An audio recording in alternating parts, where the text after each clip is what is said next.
Hey, you're listening to episode 139 of the Finish Line podcast, where we discuss the intersection of faith, generosity, and personal finance. My name is Cody, and I'm here with my co-host and brother, Keelan.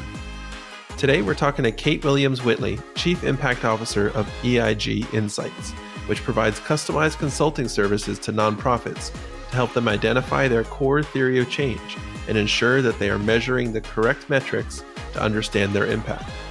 She has so much helpful wisdom for nonprofits and givers alike on how to know you are making a tangible and lasting difference. Before we get to the interview, this podcast has grown almost exclusively by word of mouth. For those of you who have helped get this message out there by sending a link to a friend or sharing on social media, we just want to say thanks. It really makes a difference. If you think this or any of our conversations are thought-provoking or inspiring, take a moment and share it with someone.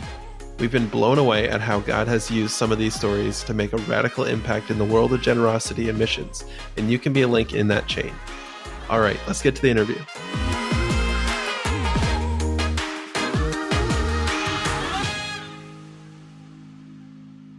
Well, we're excited to have Kate Williams-Whitley on the podcast with us today. Kate, thank you so much for taking some time to join us. Thank you so much for having me. Kate, tell us a little bit about what life was like growing up and what did your spiritual journey look like as well? Start with the easy questions, right? So I was born and raised in just a really affluent community outside of Pittsburgh, Pennsylvania. Like we lived on a golf course and I went to private prep school and never wanted for anything, but always was really raised with, you should be confident in who you are and your job is to find your purpose in life. We went to a Presbyterian church when I was a kid and I just loved it. Like I just loved being there. I remember like asking my mom if I could volunteer for like the children's ministry things when I was a teenager and teaching a lesson about Jonah inside of this giant like trash bag looking whale thing to a bunch of like really young kids, totally as like, a nerdy 15-year-old just wanting to do this. And so I got involved in my church youth group and such, but was also always a learner. And so I always just like really wanted to learn about religion. Like, why was it such a big thing? Why was it driving people the way it was? Learned about other world religions too, just like on my own as a high schooler. Just, you'll find like a nerdy theme through this whole thing, but also a theme of just like a whole lot of purpose. And so I loved the message of Jesus. That's what I knew from like a teenage age, right? Like he came to this earth. He was only here a little while, really. I mean, I'm now older than Jesus ever was. And, he showed us how to love each other, how to be kind, how to care for each other well, right? And so, I didn't grow up with, I feel like I have a lot of friends who grew up with a lot of religious trauma or a lot of friends who, like went away from the church for a while and then had to come back. I didn't have any of that. I just had this really awesome upbringing. And my mom was the most important part of my life, right? She is the kindest, just most compassionate person you'll ever meet, but also not everybody knows that side of her because she was kind of like a big deal in the business settings that she was in. She was one of those like forced to be reckoned with women. And I think kind of like her generation too was like the first like women can do whatever bit. And so really also just instilled in me, hey, do whatever you want. Or whatever, like the sky is the limit, to the point that I was thinking about this today because I knew you were going to ask this question. And when I was like late elementary school, she asked one year like what I wanted to be and what I wanted for my birthday that year. And I remember telling her I wanted to be the president of the United States.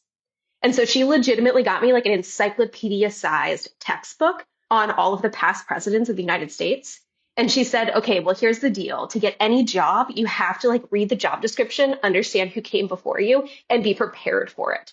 Right. And so like that was, I know, right? Like that was always like the theme of my life was like, okay, if you want to do something, think about it. Think about how you're going to prepare yourself for it and like get yourself ready for it.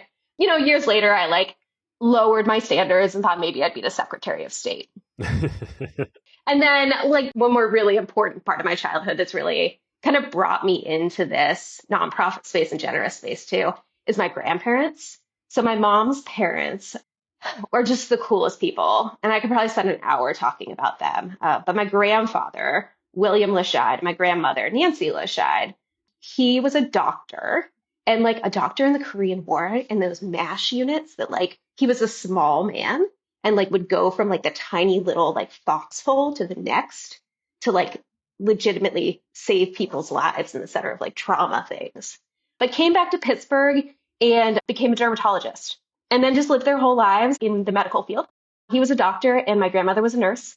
She ran his practice for a while, but she was also one of those like forced to be reckoned with women and was like the head of an ER. They both sat on like the boards of the local hospital and such. And when they retired in 1999, so I was like an early teenager, they founded a health clinic because that's just what you do, right? Like if you're not ready to like go play golf 24/7, which, no shade towards, but if you feel like, you sold your practice and you're like ready for whatever is next. They lived in Naples, Florida. They knew the community, and Naples is just a really, really rich place. But in all places that have huge wealth, there's usually a giant income gap.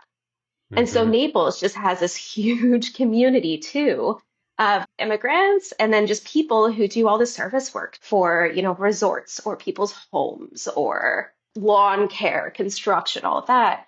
Had all these people who were uninsured. My grandfather was on the board of the hospital. And the ER was filled constantly with diabetic patients that then all of a sudden needed to have their foot cut off. Totally preventable, totally treatable if they could have afforded insulin, right? Or could have regularly gotten to somewhere. So they started this place called the Neighborhood Health Clinic.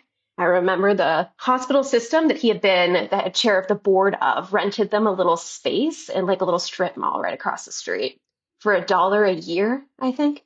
And right, but this place was gross, right? Like there were rats in it. And I remember being a teenager and just like it was a thing we did. Over the summer we went to go see our grandparents and we helped like grabbed a broom and pushed the rats out of this place. And they started seeing patients there. And all their friends were doctors, so they all volunteered their time and they could, and it became a giant thing.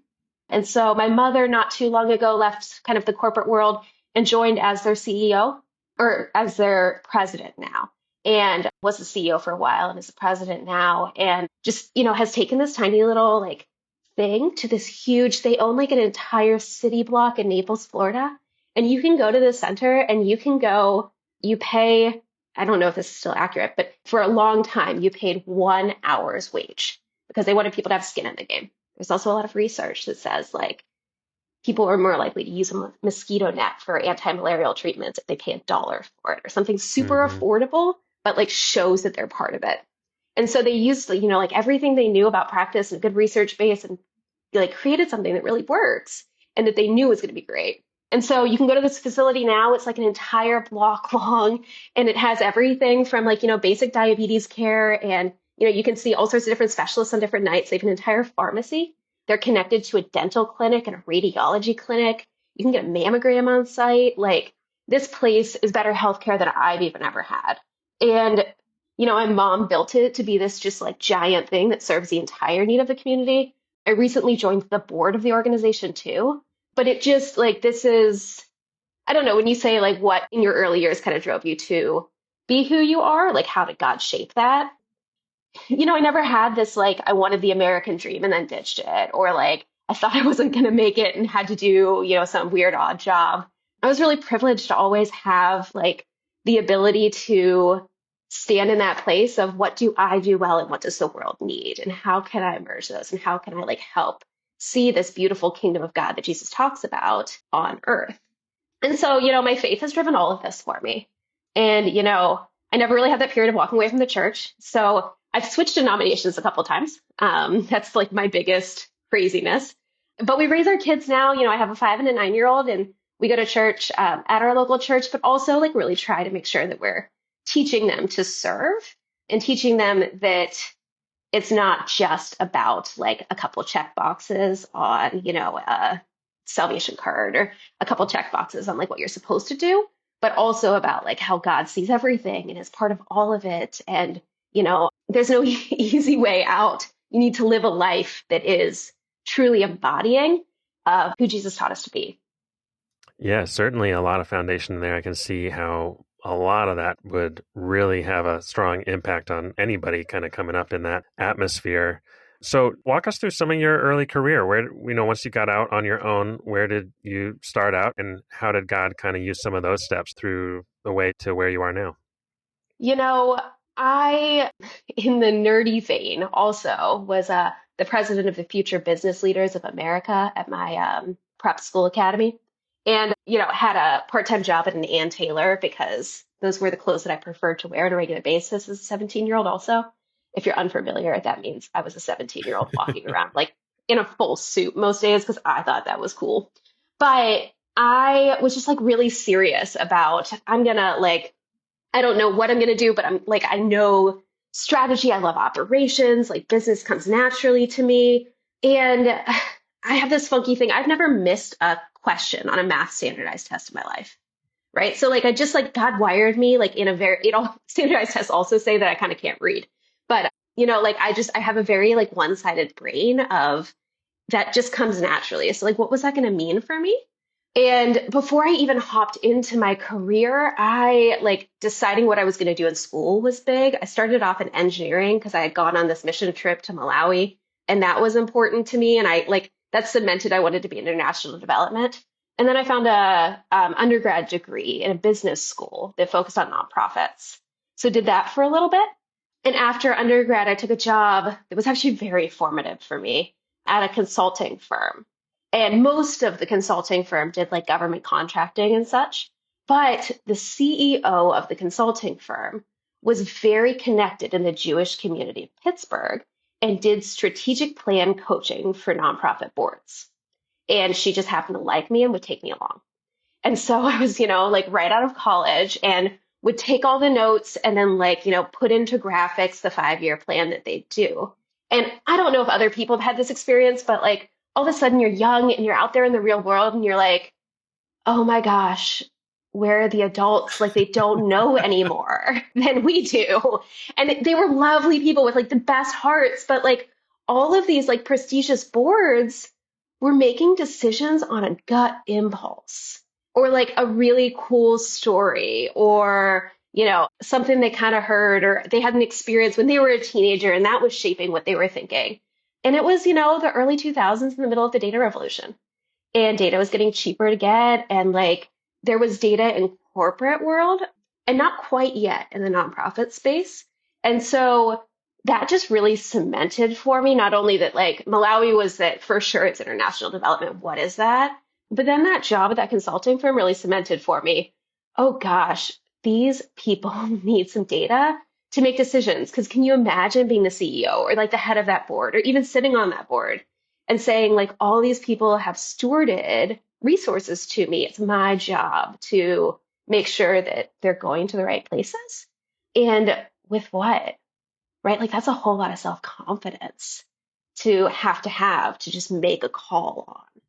I would want some more information than that, right? Like I would want like some kind of safety net that would tell me like, okay, yeah, this is the right call or that's the right call. And, having more information does that. And so I, just started to see it. Oh gosh, there are gifts that we can give nonprofit leaders. And then, just did a bunch of travel throughout that period too. Ended up in graduate school at the University of San Francisco where I studied impact evaluations and got a degree in economics, a lot of focus on econometrics, which is like the statistics of economics. And so when you learn more about impact evaluations, they're causation based. So they do things like run regressions and have a control in a treatment group. And you need to see more than just what's the average of the one versus the other. So there's a whole lot of stats and all that behind it and went to graduate school for that.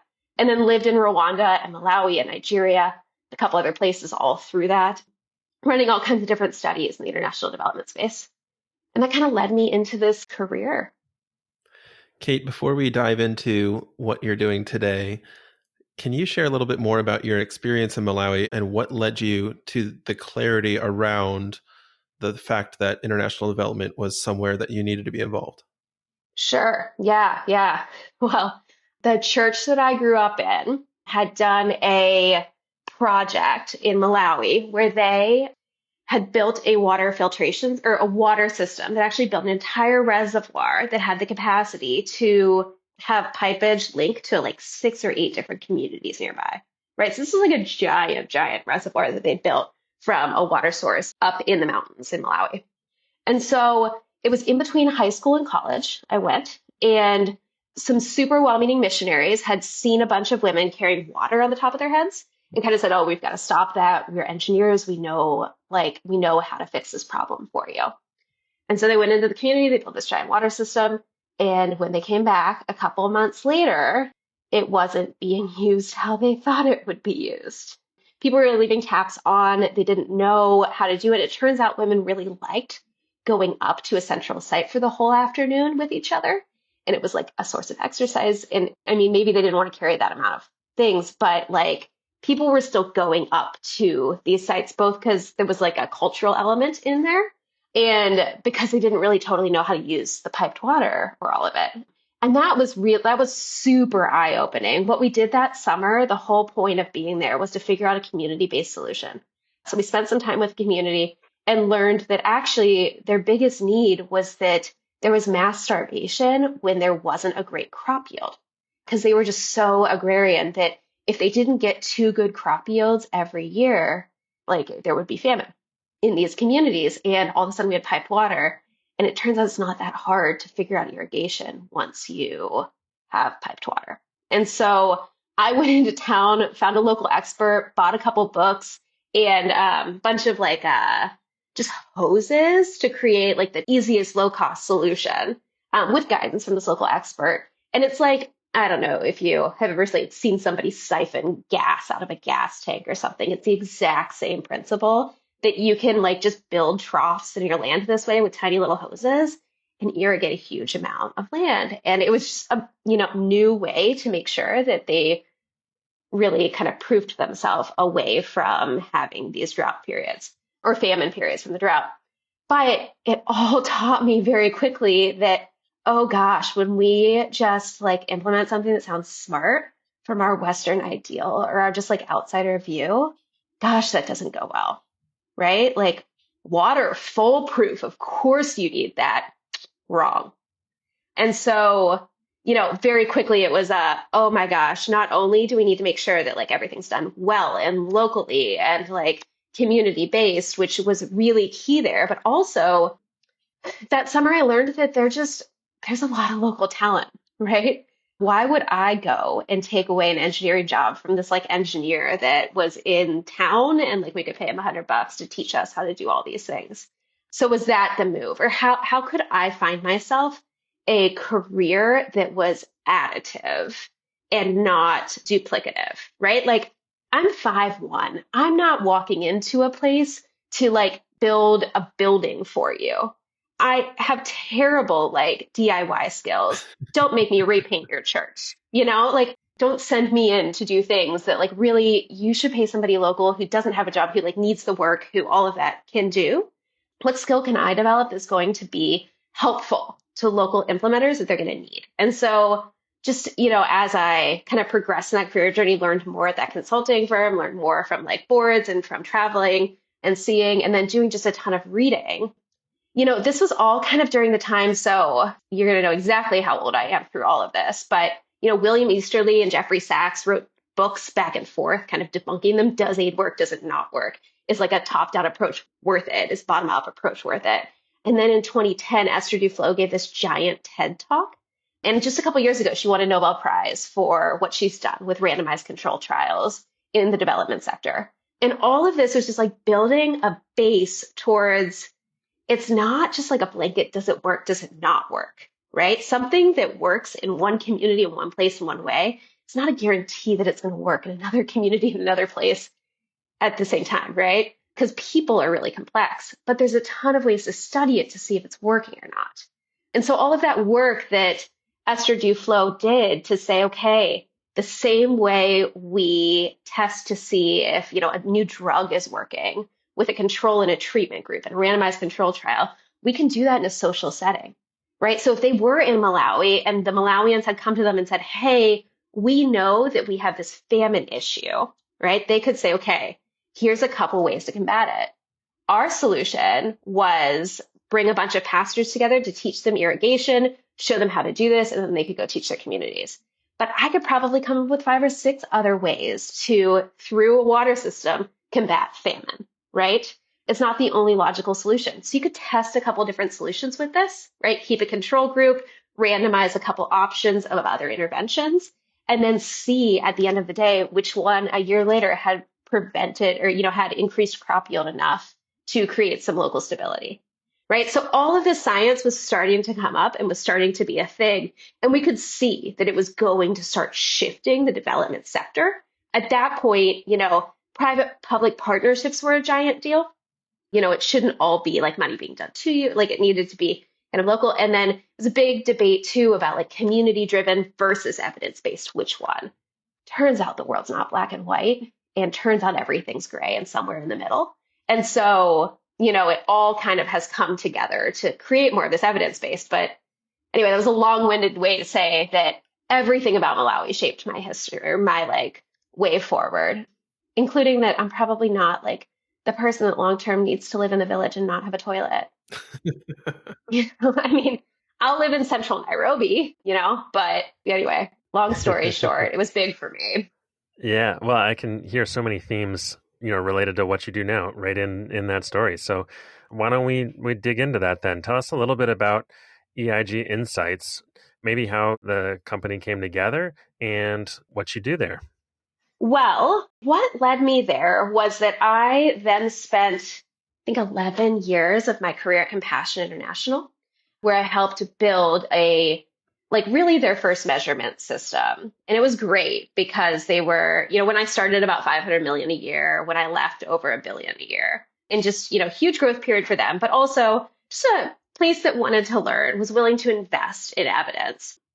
And so when I was there, I started by building these impact evaluations that I talked about, control versus treatment for what's working, is it working or not, which led us to do some things like create a theory of change for the organization to better drill in on which things do we really do that get to which places, that led to this actually really cool data system we were very excited about, that every single church then got a full just like dashboard of what they were doing, of what the needs in their local community were, and then what interventions they should be doing based on that, and then progress reporting for it.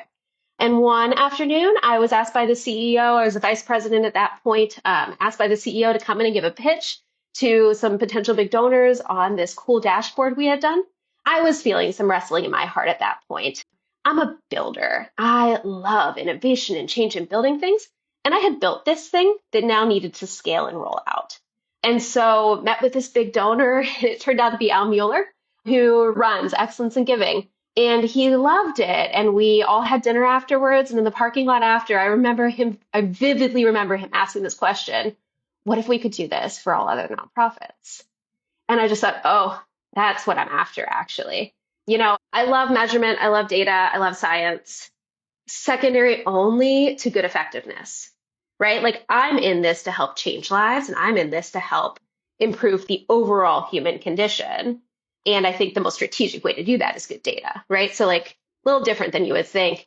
Anyway, with this conversation with Al, we talked more. I wasn't quite ready to jump yet, kind of thought about it. Anyway, went back and forth and joined his team for about 1.5 years. Then we kind of piloted this idea. Would people be interested in a consulting firm that, like, external to their Christian nonprofit organization, helped them build evidence, understand their impact, report their impact to their donors, and really kind of get underneath the hood of what their program's doing? And it turned out there was a really big demand. So a couple months ago, we spun it off to its own organization. It's now EIG Insights that Al and I co-own and I run. And we do projects for nonprofits all across the board. Everything from, has never really entered the world of data, and we help them build a theory of change, all the way through, hey, we have a team in-house and they, have these things that they monitor and evaluate on regularly. But it's time for us to run our first impact evaluation to see if the outcomes they're seeing are because of our organization, or just kind of, maybe some of them are, or maybe just wouldn't even happen anyway. And so we're still totally figuring out what all of the pieces will be. I really hope this podcast dates well for a couple years from now, if we happen to be giant or tiny or not exist or look, really different. But, that's who we are today. And I am loving every second of it. Kate, I'd love to hear, how do you get in touch with organizations that want to hire you? And then also, how do you start to measure impact? Yeah, absolutely.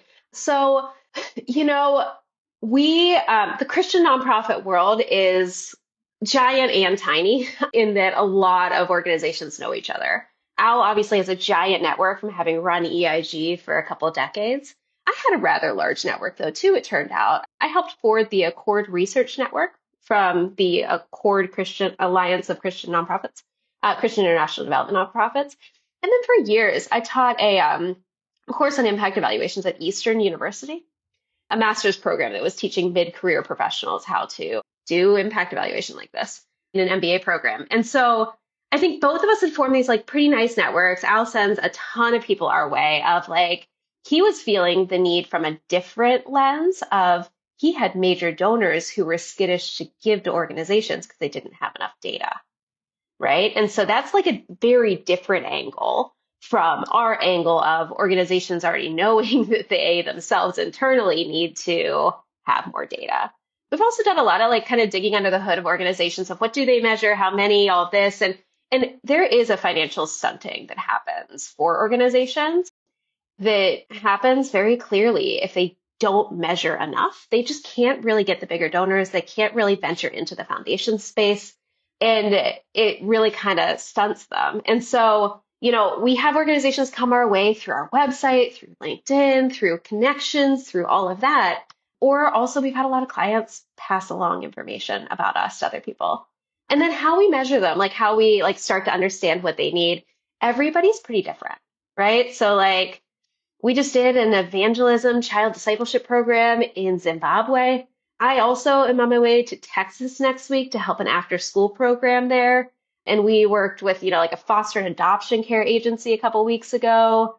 So when I say it's across the board, it is for real across the board.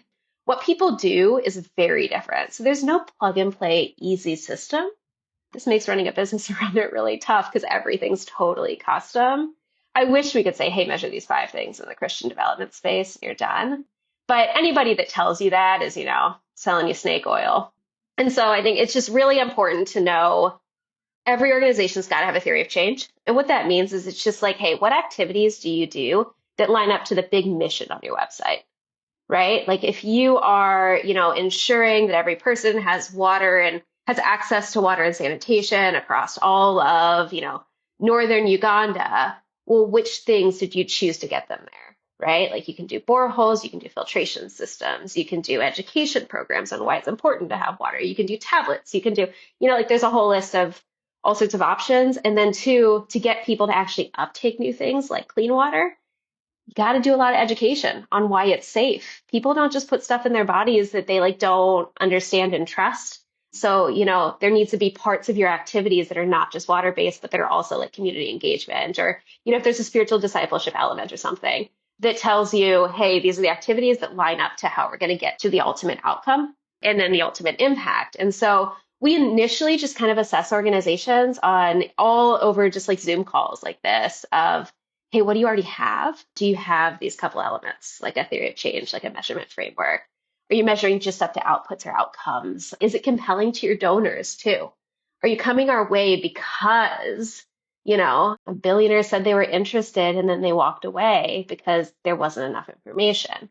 Or you got rejected from a bunch of foundations and they all kind of said, hey, we're looking for a more robust evidence that you're effective. So we kind of assess all of those things to come up with something pretty custom. The methods don't change a whole lot, but the subject matter of them change significantly. Yeah, that is very fascinating, and especially getting to work across such a wide spectrum of, problems around the world, locally, domestic, that people are trying to address. Maybe we can just take a minute and dig into the theory of change. Can you think of examples, you don't have to give any names, but of situations where the theory of change just didn't match up right? Or maybe you can just kind of make one up of ways that it's, not really lining up right.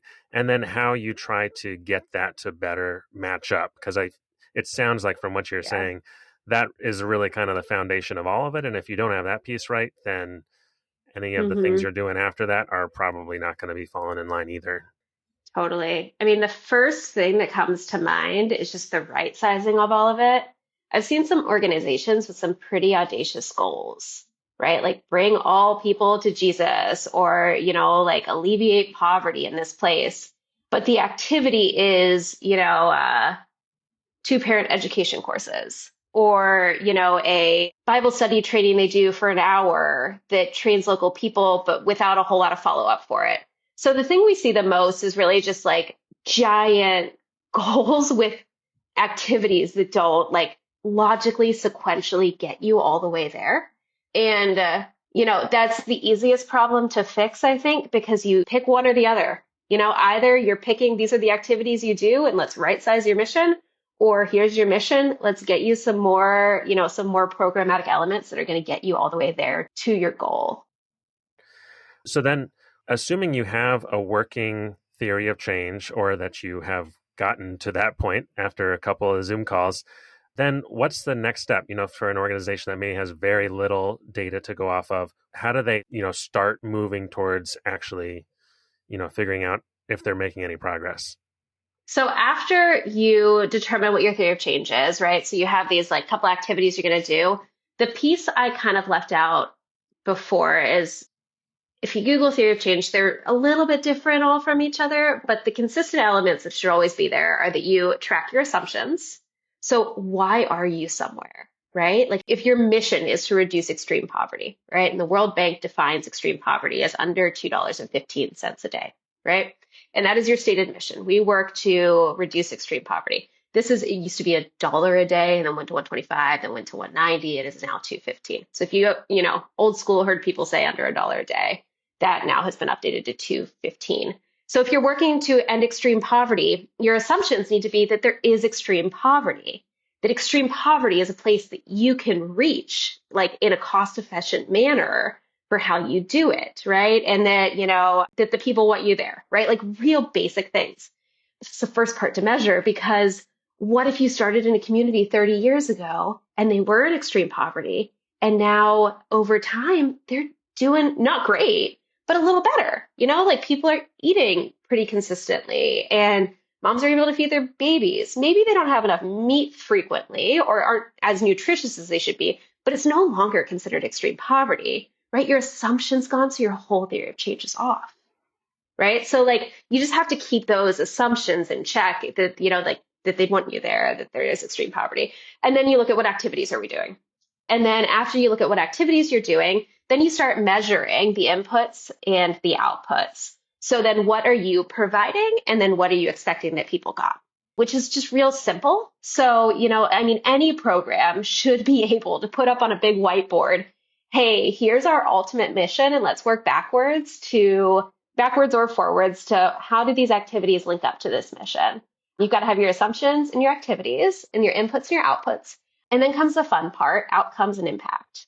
And so outcomes then are the thing that happened, right? If it was a water and sanitation program, maybe your outcome was access to clean water and reduction in child diarrhea or, preventable illnesses or whatever was in the local community that was the thing. Then you start tracking, okay, child diarrhea rates in the community, or you start tracking people actually using the water. You could track the pH level of the water. Those things would then be the next level to track. And then after that, every theory of change really should have an impact place. So when they say, hey, all these outcomes are being attained from the program, you track that at a pretty regular amount. So we say you track outcomes as frequently as they should be occurring, right? Which means if you're an education program and you're looking for extra years of education, you clearly track outcomes once a year because that's how often people get an extra year of school.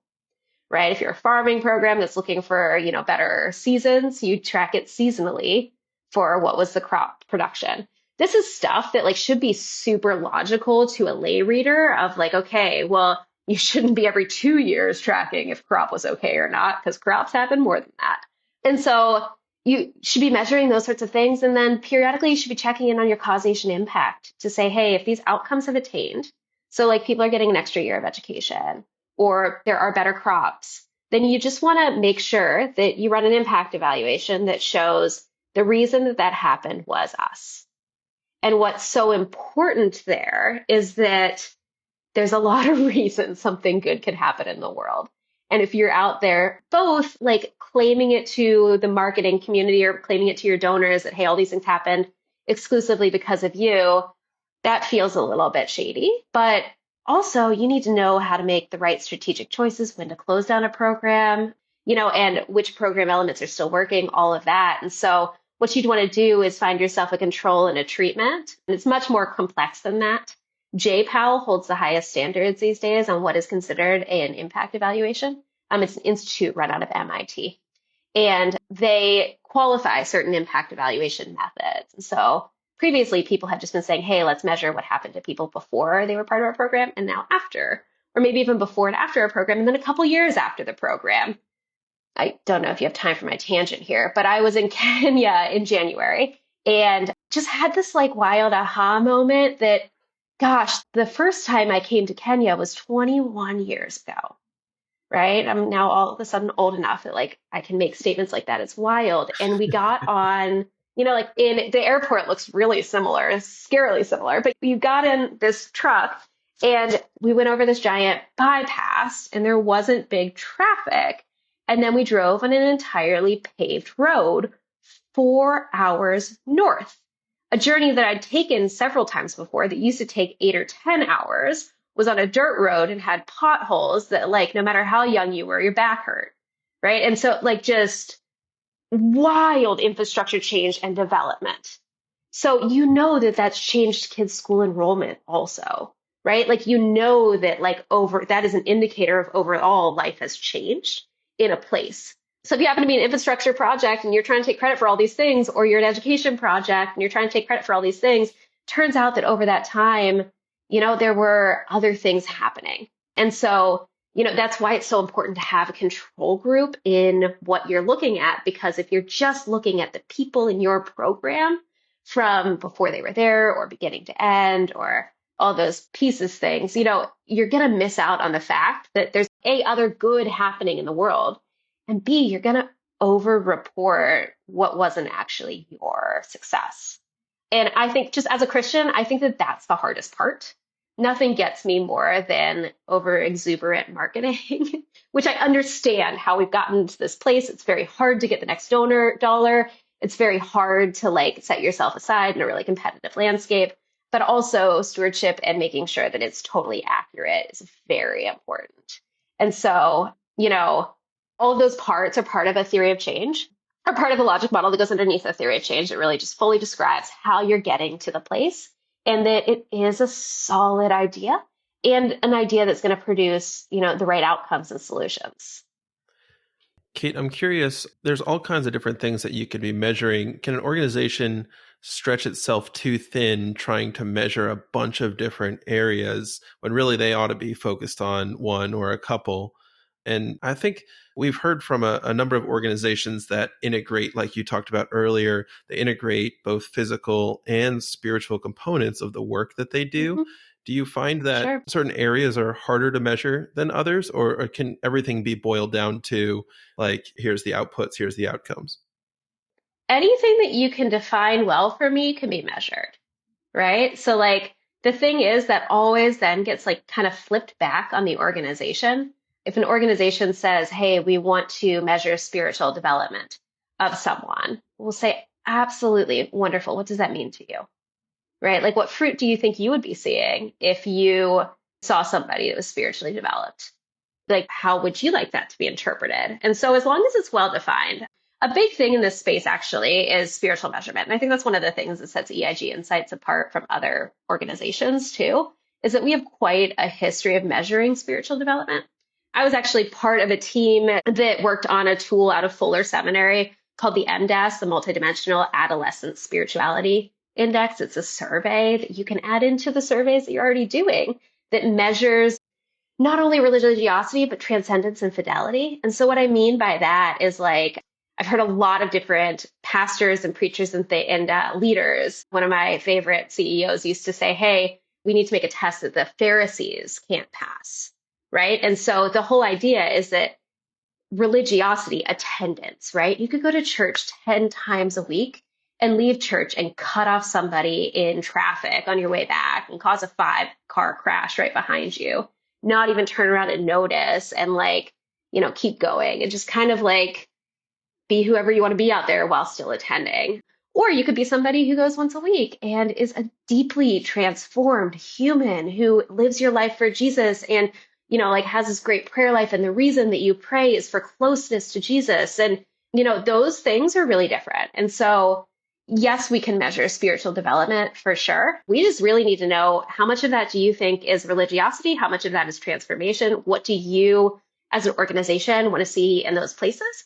And I think even too, like as a layperson looking in on organizations that say, hey, we do spiritual development, there's definitely more underneath that hood. Because, I think that anybody that stops at measurement of just religiosity is cutting themselves short, right? Because that most certainly is a test that Pharisees can pass. It doesn't necessarily tell you much about heart change. But kind of in the overall picture of it, organizations should not measure too many things, but I think that stems to the root of do too many things. And so this is why you always need to have a theory of change, and it needs to logically line up. All the time when we walk organizations through theories of change, what we do is we say, okay, how many programs do you have? What do they look like? Let us read everything there is about all of your program documentation. Like, I will sit down and read the 40-week curriculum for your, adolescent Bible studies and like know what kind of things are they're being taught to do. And then we'll line that up. And often people will then say, oh, but we also do this and we also do this. And we'll say, great, where in your program elements is that? And then sometimes it's like, we think we do that, but there's not actually like a piece of a program and a curriculum that does, right? So I think the point I'm trying to make is that your measurement and what your program actually does on the ground should be lockstep, right? And then therefore, the actual implementer on the ground should be elated to get all of this information about what their program's doing because it's what's actually being taught, right? So real long-winded way to say, like, yes, we can measure everything. There's not a certain number of things you need to do, but it really all stems back to what your program does needs to be so logically bulletproof and evidence-based and clear that then we can put a couple metrics to each of the things that you say you do. And then we can put some timing and some cadence into making sure that, the inputs and outputs are happening, that the outcomes are being achieved, that the impact was you. And often, the language we use around our programs is a little more convoluted than what the program itself actually is.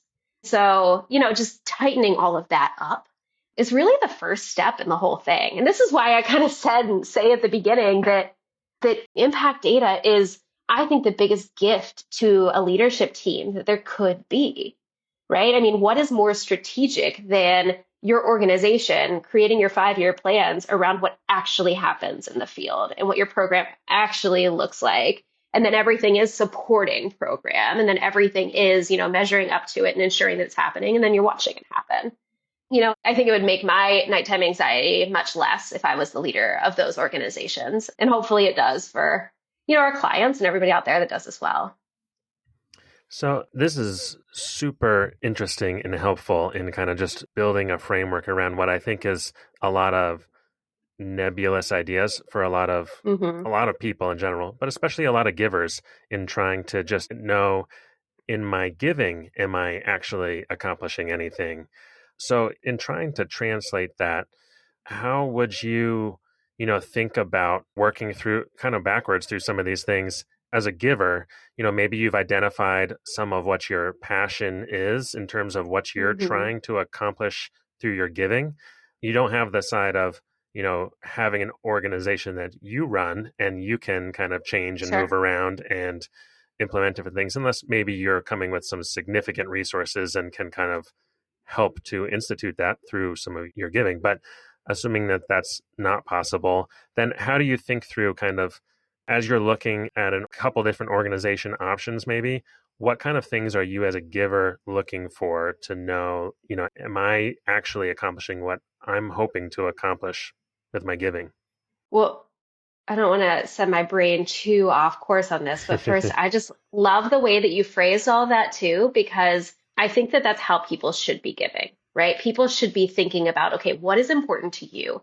And almost like mock up their own little theory of change for what progress or goodness they want to see in the world. Like Were you a single mom at one point? Now all of a sudden you're all about family shelters and like that is what you want to see in your community? Great. Look into the 3 family shelters in your community, or like where you, whatever like your thing is, find a couple things that are really important to you and think about those things and then compare some organizations against each other. We often, the other way, see donors come and be like, hey, we met this CEO and love them and would love to give to them. Are they okay to give to or not? And that's all right too. But I just love the framing you just did of like, hey, if you are a giver, what should you look at? And I think that the thing is that if you are giving to some organizations and you're really kind of checking under the hood, you should be somebody who reads 990s, who knows what that is, right? Who goes to ProPublica or wherever you get them and you pull 990s down. Or, Excellence in Giving has a database of all sorts of information. We have bunches of people that subscribe to that, not EIG Insights, Excellence in Giving, that subscribe to that and like buy data on these Christian nonprofits and they compare them then. But you should be looking underneath the hood, not just in the finances or the leadership space, right? We see people look underneath the hood at 990s and honestly have coffees and lunches and things with the CEOs to feel like they have good character or not. We see that a lot, but then it's actually like the programs and the outcomes. And what you should be looking for is you should be looking to see if they have a theory of change. And in their last I thumb through people's annual reports more often than 990s these days to see what are they publicizing that they're measuring.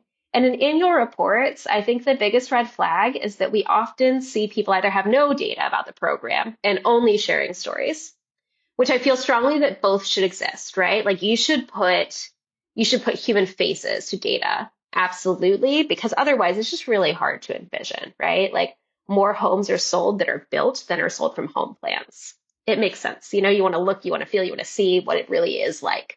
But on the other end, if places do have a little bit of data inside of their annual report, if they only measure up to activities or to inputs and outputs, that's kind of a red flag. You want to at least see that they're measuring outcomes, right? So like if their program is, man, it's so hard to come up with names of them because now we have so many clients across these spaces. I don't want it to be like similar to somebody. So if your program is trying to teach parents how to parent well, and what you are, you provide all these blogs and all these resources and all this education and you let people enroll in these classes and such. And if you on your annual report say, hey, we think that we've transformed 20 million people this year to be better parents, and you list because we had 20 million people click in on our resources, right? And, 4,000 people enroll in this course. Those are inputs and outputs, and that's a problem, right? Like it doesn't actually tell you that there was change that happened. So when you hear people boil down to things like reach and call that their impact, red flag, or, when you hear people just tell you how many people came to a program or clicked on something or saw something, all of that, I think that you're looking for more. You're looking for like how many actually, reported that they stopped yelling at their children and started using positive discipline, or how many reported that, they no longer use physical abuse in the home, or whatever their outcome should have been, that you want to make sure that they've like gotten all the way to, did the goal get accomplished or not?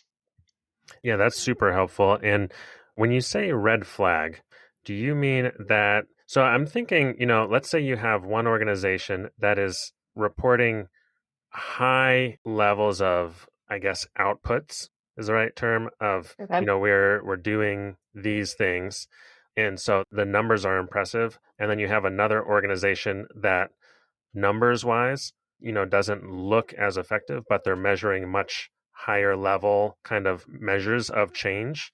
Would you tend to lean more towards the second organization just because if they're measuring those things, they're likely to be actually accomplishing that change? Or is there a little more nuance in that?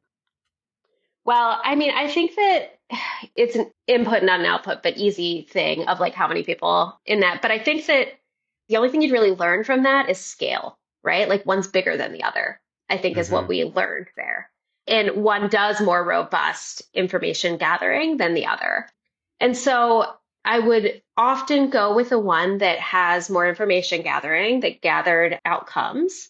But I would also go downstream and look at their programs for their activities to see, are they kind of picking things that make sense to them, or are they picking things that are pretty evidence-based? Mm-hmm. Because the only other convoluting factor I'd want to put in there is that if you have a really strong evidence base on a program, that would just make me more confident as a donor, right? Because we call it a theory of change because it's actually just a theory of how we think change might happen. Right. It's Right. not a guarantee of change, right? And so you can put whatever you want in your theory of change that you think logically makes sense. Is there an evidence base that says, yes, in this place that would work?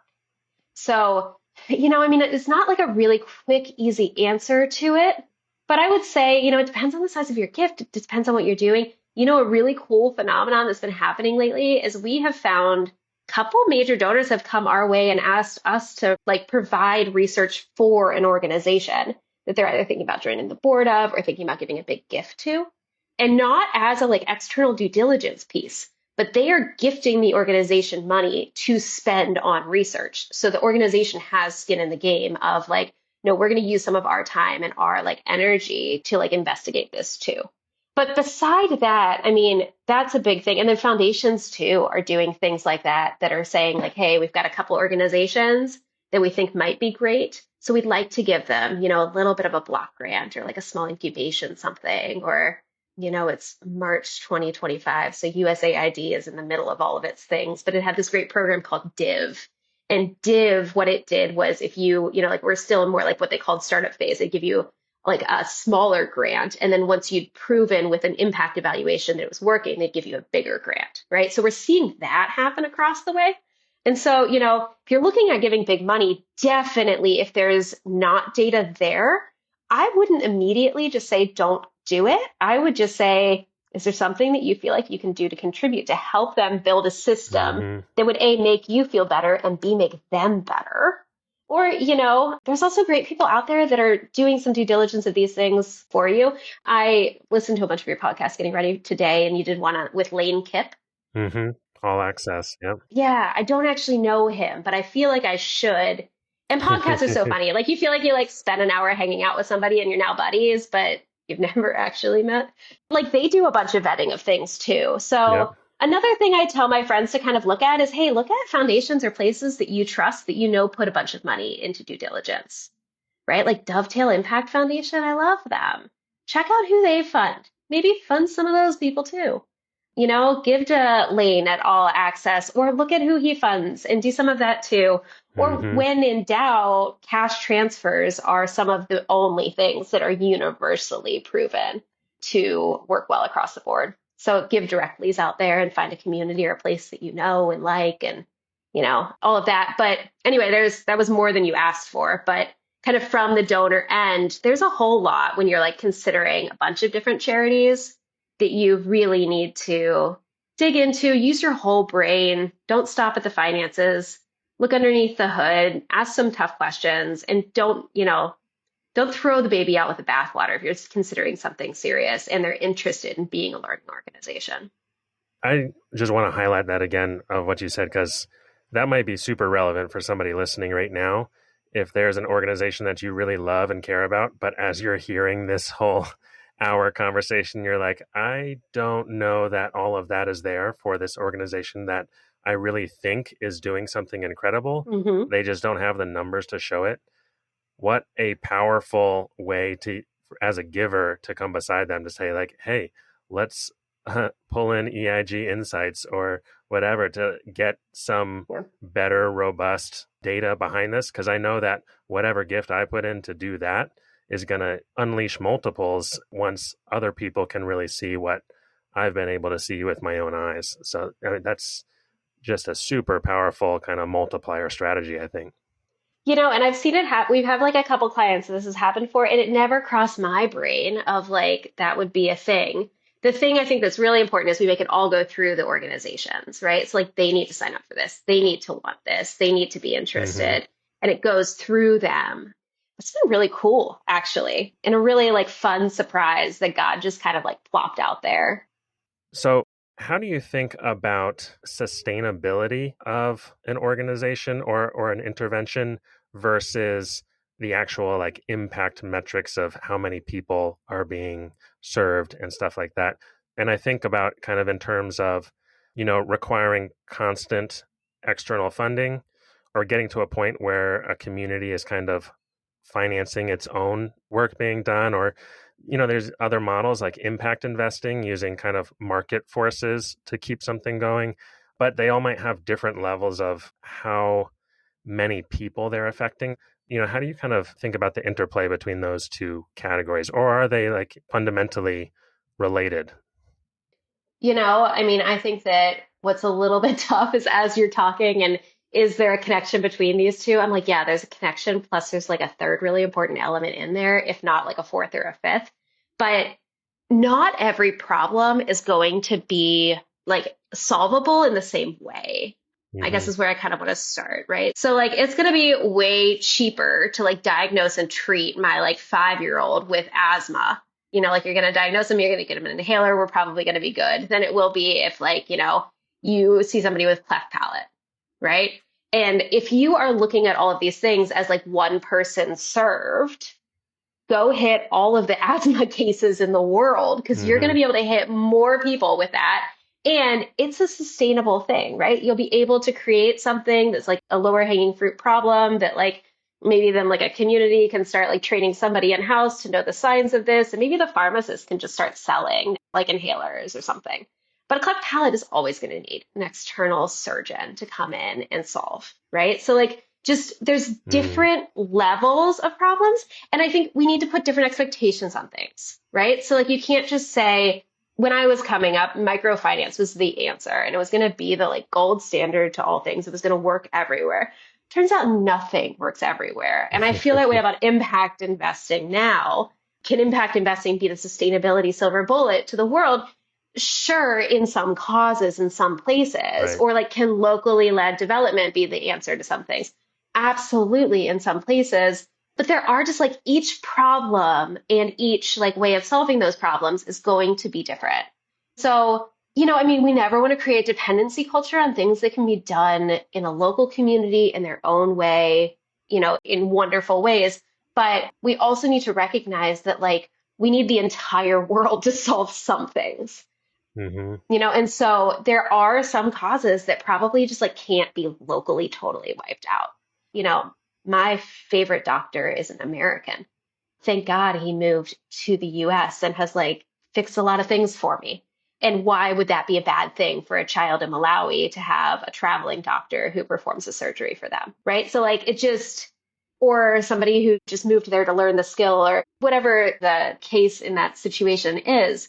I think we should just be putting different targets on different kinds of things. There's some that should be totally locally sustainable in there, and then some that shouldn't be. But I think the other piece of this conversation too is that when you go all the way back to those like assumptions and the activities that you're choosing, and is there an evidence base or not, before you even start measuring it, there's also an added element of cost effectiveness. And so with, like all the cool stuff that Esther Duflo and all of her buddies and JPAL have brought us in causation, what they've also done then is be able to compare different kinds of interventions to each other. And so you can look these up and there's just like really cool graphics out there in the world of like, okay, in sub-Saharan Africa, if you want to give kids an extra year of education, what do you do? And they can put up like, and there's this probably super outdated now, but like beautiful chart of like, okay, for an extra year of education, this is the cost of the intervention and how much you can get. And it's like, parental education on like why you should send girls to school, and it's extra textbooks, and it's deworming children so they can go more often, and it's dealing with period poverty, and it's like all the thing, and extra teachers in schools and free transportation to schools, or opening new schools, like all of these different things you can do that have different amounts of costs on them, but then also provide different ROIs on the outcome. So that's not bad. That is just something that you want the organization to fully know and have considered and been part of while they're selecting which activities they're going to do. Because I think just like gone are the days of like, oh, I went to, Uganda once and saw all this poverty and I'm going to start a thing that I think is great as a Westerner on my own without like doing the due diligence of what is going to work best, or without, it being locally led and locally driven and then researched of all of it.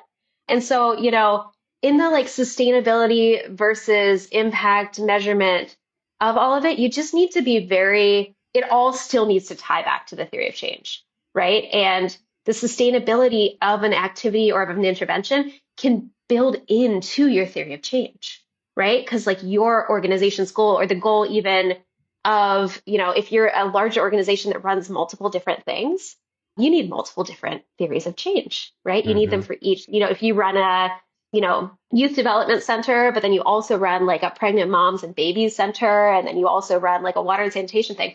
Those all have separate theories of change.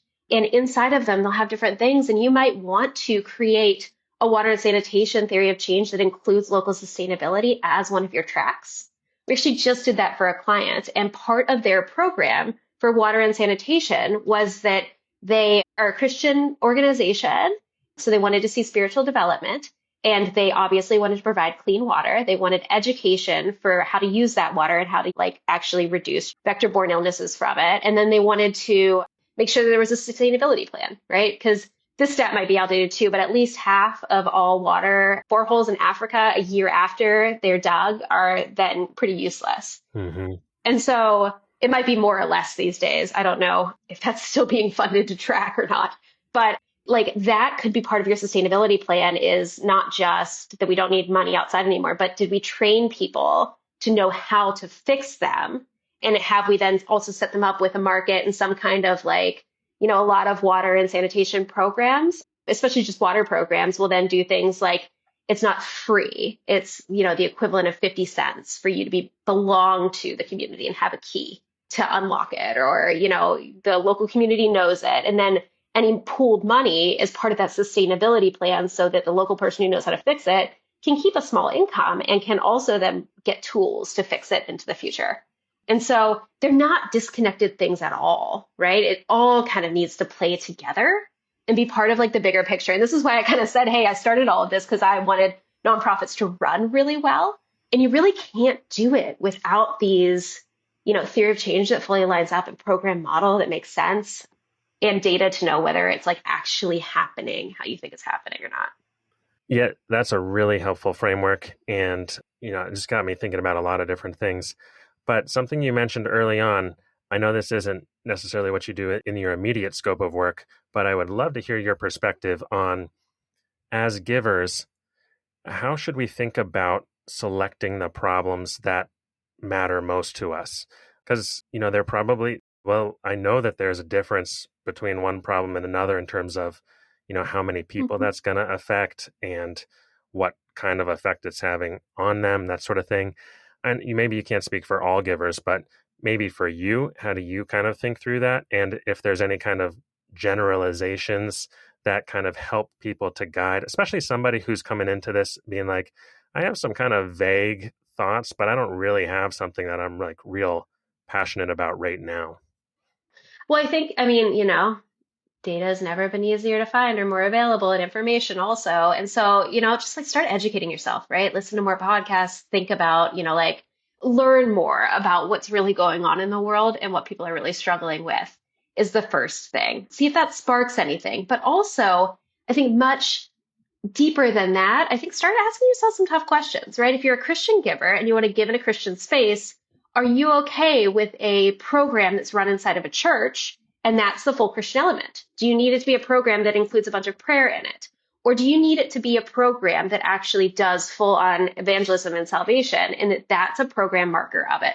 That'll disqualify, half the nonprofits out there immediately, right? And so, and then also kind of ask yourself, okay, am I okay with like the risks of a less proven organization that might be highly effective but super local? Right? And just like think yourself through some of those pieces of what's my risk tolerance? What's my like interest in some of the like underlying, what are your prerequisites or your requirements, right? Does it need to be something that's entirely fully impact evaluation kind of funded? Or are you okay with the idea that it's super evidence-based and the program theoretically should work, and then they're kind of tracking towards that it's being implemented well? So those are kind of like, I would put my prerequisites of like your spiritual development. What do you think that your program needs to have for you to feel good about it?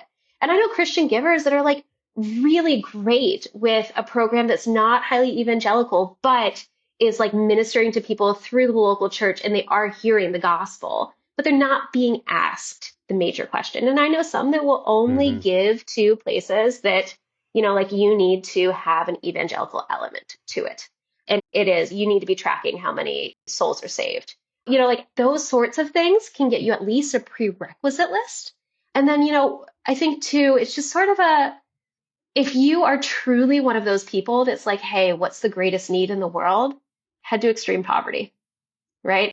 I've lived around it. I've seen it. I have, like watched moms not be able to feed their babies, right? And like lived in environments where like, a drought season does mean that a large chunk of the children under 5 don't make it, right? Like if that doesn't break your heart, check your heart.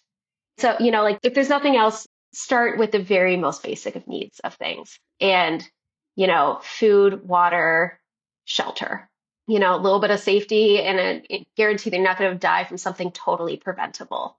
I genuinely would start there because that still exists in the world and it's gross. I think that breaks God's heart. There is an unequivocal guarantee out there. I will say that about, like nothing else about what God probably feels or thinks about all of these causes out there. But poverty should be criminal. And the fact that it's 2025 and like, my iPhone's expensive and I get a new car every couple of years and like, my kids fight over their iPads and there's still poverty out there where kids don't live. If there's not something else that's immediately pulling at your heart, we can eradicate extreme poverty and you can be part of it and you really should. Well, Kate, so many of the things that you've discussed over the last hour or so and the work that you're doing really feels far more significant than helping individual organizations or working with individual donors. It really feels like the foundational stones have been set in place over the last several decades as this data has become available, as we've learned a lot of these ways to not only track things, but do the actual work differently in ways that produce different outcomes. And I'm so grateful that you've stepped into this and that you provide this because I think it's so much larger than even EIG Insights. Oh, yeah. It's so much more important than one organization. It's going to take all of us together. But I'd love to hear, what are you most excited about over the next 5 to 10 years? Well, first, I think I get to do this, right? Like, God bless me with the world's most awesome dream job. And I have to remember that, like, this is just the most beautiful way to spend my life I could. And so, what I'm most excited about is that this data's been around for a little bit, right? Like, it's really, secular organizations have adopted most of these methods, right? Like, I'm not making up anything new. We have ways to figure this out, right? Like when I was in Kenya on those beautiful roads, I had 6 Samsung $120 tablets that we had sent to my house that I had unboxed and stuck into my suitcase. And we used those in an offline mode to collect data in a rural community for the next couple of weeks, right? Like it's all coming to a place where like this is now possible and practical and like needs to happen. But the Christian nonprofit community isn't easy 5 to 10 years behind the secular development community. And what is a shame about that is that sometimes the Christian nonprofit organizations aren't seen as being quite as serious as the secular international development organizations, where, I firsthand got to really see in the center of COVID when the world was shutting down, and not only here that meant, oh gosh, I'm like streaming too much Hulu. Internationally, that meant like the market's not open and I can't get food, or like I don't have a job. And you know who stepped up? The church. Because who do you listen to? Your local community faith leaders. And like who was then all of a sudden a relief organization? The global church, like small church in rural Kenya, 100 people, pastors, community leader now. And like they're like just all hands on deck, providing life-saving immediate assistance when entire country and communities and things shut. And so, I think that gave the Christian nonprofit sector like just a little bit more of a push, because they're sometimes seen as not quite being as serious doesn't mean that they're not, right? like they're not just as good and just as worthy of the big foundation money or the big grants or the big government money or, whatever it is, or the big ability to grow. They just haven't done the evidence work to be able to be eligible for a lot of those things. Right? I mean, more and more, I see big foundations, they don't mind that you're faith-based. Like, that's not a disqualifier. You just also need to be able to show that, like, you can accomplish the, impact that they want to see, or, like the outcomes are being attained and that you're doing it in as scientific and robust a manner. And so, they'll say, yeah, we'll fund 90% of your work, but you need to fund your own spiritual development work. I'd take that deal. But, it depends on who you are and what your organization is and all of it. But I think that I'm really excited over the next 5 to 10 years to see Christian nonprofits really step into that light of embracing that there needs to be, just like stated method to your madness and your theory of change, and that your organization, like structure fits to it, and that your strategic plans align to your theory of change, and that, you're measuring all the way across the way. And I'm really excited for the rest of the world to get to see this. And I think too, Christian organizations need to learn and grow. There's lots of them out there that still are running the same program they've been running for 20 years, and it hasn't changed much and it hasn't grown much. This is a whole different segment. But when you asked before, like, what should donors look at? They should also look to make sure that an organization is a learning organization, that they're willing to change and grow. If they have the same curriculum they've had for 20 years, don't go there. Like that it speaks volumes to a lack of willingness to change. Because, the world's changed a ton in 20 years. There's no way it's still working the same way it was working when it started. Over this next period, I think that the donor community and just the world is calling for more transparency than ever. And that's financial transparency, that's outcome transparency, that's programmatic transparency. It's all of it.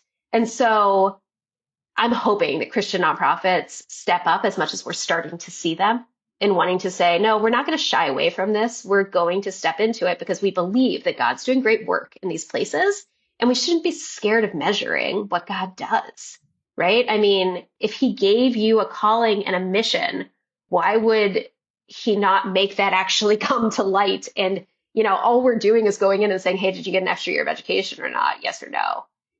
Like, do you attend church more regularly? Why do you pray? Just like, you shouldn't be scared of all of this. You should be really stepping into taking a bigger seat on the stage. And I think that Christian organizations are going to get a lot more credit for all the good they've been doing, and hopefully learn a lot from it and get to grow and get to get better and get to help more people and all that. Yeah, I love that. And I think everything you're saying is an amazing summary that kind of wraps together everything that we've been talking about. We've been talking about the theory of change in terms of the end result and the people that we're trying to affect. But a lot of what you're talking about, through the whole conversation here, is change in organizations too, like a fluidity and a flexibility, a willingness to change as an organization, and as a donor, even, changing your giving strategy or trying to help the organizations that you care about change from within as well. And so, that's just such a hopeful outlook for what, we have to expect on the horizon. So, we like to end every episode with our Manager's Minute, just a practical step our listeners can take to step into the role as stewards and manage God's wealth wisely. We've covered so many good examples of that, but do you have one thing to leave our listeners with today? Sure. I'm not going to give you a list of organizations because there's so many great ones out there, and we work with so many. I can't just list off everybody that I know that does great work. But I will say that I think you should mix your volunteerism with your giving. Right. So one thing I feel really strongly about is single moms and children. And so in Charlotte, where I live, there's this great family housing program for single moms. And so what I do with my kids is periodically we give to them monthly. They're on our list. But then I take my kids, who are set already 5 and 9, and we'll go host a movie night. It costs a couple $100 to go buy pizza for that many people. And we will watch a movie with the kids who are also 5 to 9 years old. Like, what good life exposure for my children, and for them to see and interact, like for everybody all around. So, don't just give, but put some skin in the game of it too, right? And you asked for one, I'm going to give you two. My mom, I told you, she was like, she's the best human in the entire world. I really think this. When, when I was a kid, I remember going out for dinner with her one night, and, we went out quite a bit, and we were out, and there was a mom by herself with a little girl, and it was clearly the little girl's birthday. She had dressed up and was in this big fancy outfit and whatever. And the mom just looked like she was stressed, right? Like, it looked like she was kind of struggling. They ordered one piece of cake for her birthday, whatever. And my mom paid the bill for the family, right? It was clear that it was a single mom, that she was struggling, and that it was like their big night out. And she alleviated that. So I think, my local Starbucks does the chain of pay for the person behind you bit. That's lovely, but it's a bougie community and it might be a Range Rover behind me.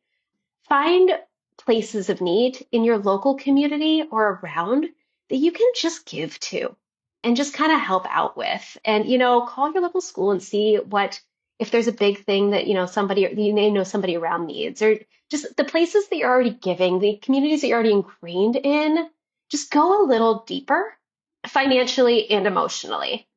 And I said too, but this last one's going to take 2 seconds. I'm a millennial, and Gen Z's, just this generation of coming up. We're getting older, right? My husband needs to get a colonoscopy. We're getting to those ages. Join a board. It is time. You're no longer a kid. You now have things to contribute. So join a board of a local place. They need more expertise and more skill sets. And just anybody across any age, please join a board too. But you are now also the adult in the room. And so you can contribute in lots of ways and just go deep with the places that you spend time with. Yeah, I love that. And, God empowers us to be generous in so many different ways. I think this conversation has captured that in the perfect way. So, and what a great note to end on. Kate, thanks so much for sharing all of your experience and all that God is doing through you. I am very excited to see what he has planned for the next 5 to 10 years, because it sounds like there's some very exciting stuff coming down the road. But thanks for being with us today. Thank you for having me. Thanks so much for listening to the show, guys. If you want to find any of our references or links from today's show, you can always find them in our show notes at finishlinepledge.com/episode 139. Before we finish up, I have a quick question for you. Have you ever stopped to answer the question, how much is enough? Financial Finish Line is designed to help you do just that. Our 90-day Finish Line Pledge breaks down the process into 3 easy steps. Step 1, define how much is enough for your family to spend in a single month, and use that as your monthly spending budget for 90 days. Step 2, as God provides money to manage, set aside any margin outside of your finish line into a separate bank account. Step 3, after 90 days, explore the millions of ways you can use the margin you've set aside to create joy, purpose, and impact in God's kingdom. Want to learn more? Check out our website at finishlinepledge.com. That's it for today. We'll see you next time.